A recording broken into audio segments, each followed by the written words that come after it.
Welcome to Euractiv's EU Tweets of the Week. Brexit shouting until we are hoarse, Goulard's ousting revealed at the source, and fake news website exposed by task force.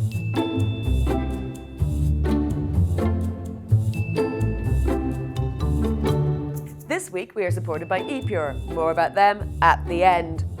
No prizes for guessing what we're leading with this week. Yes, it's another edition of Brexit Season 5, the one that jumped the shark. But as the tit-for-tat negotiations over Brexit reached fever pitch, the big question in Brussels was over a statue. James Crisp posted the image. There appears to be a flying pig outside the European Commission. The debate raged over whether the pig was actually flying or running. No one likes a metaphor more than EU hacks, leading Lawrence Norman to ask, is this another Tusk Instagram-style signal? For once, no. Council President Donald Tusk was playing a much straighter game, tweeting directly at British PM Boris Johnson, what's at stake is not winning some stupid blame game. Meanwhile, Adam Fleming explained that the UK's proposals for an alternative backstop have been absolutely trashed by Michel Barnier. Nick Guterres reported Jean-Claude Juncker saying, I don't exclude the deal, we are working on the deal, but we are not accepting this blame game which started in London. Jack Parrock tweeted, this is going to get messy. Going to?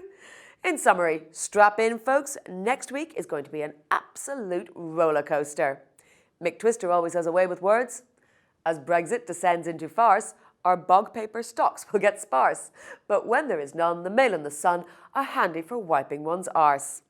In Brussels, French Commission designate Sylvie Goulard had her second hearing in front of the European Parliament on Thursday, but didn't exactly hold all the cards. In a now deleted tweet, the EPP group accidentally shared their internal memo, saying, guys, we are going to kill her in the vote, but don't say anything until then, prompting MEP assistant to speculate what exactly happened in that communication meeting.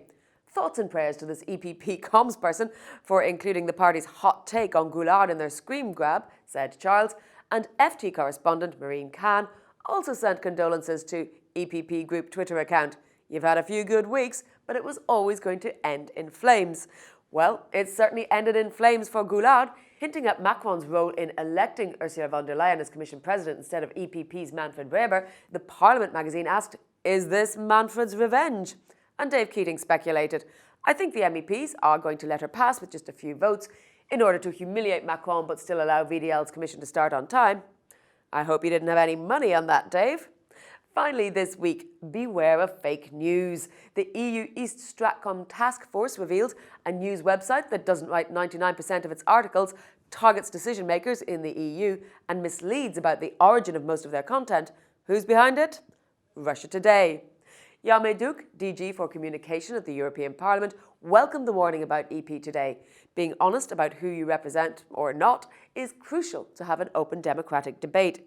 Michal Donowski said misleading websites like EP Today are a long-term danger for our political system and way of life. An EU Disinfo Lab named their thread on the subject, How to Hide Your Indian Interests Behind American and Russian Content. But Stefano Soro sees a silver lining. Sometimes the effect is involuntarily hilarious. Today's headline news is, no warplanes or tanks, Russian military releases relaxing video from the Arctic. This week, we are supported by ePure, the European Renewable Ethanol Association.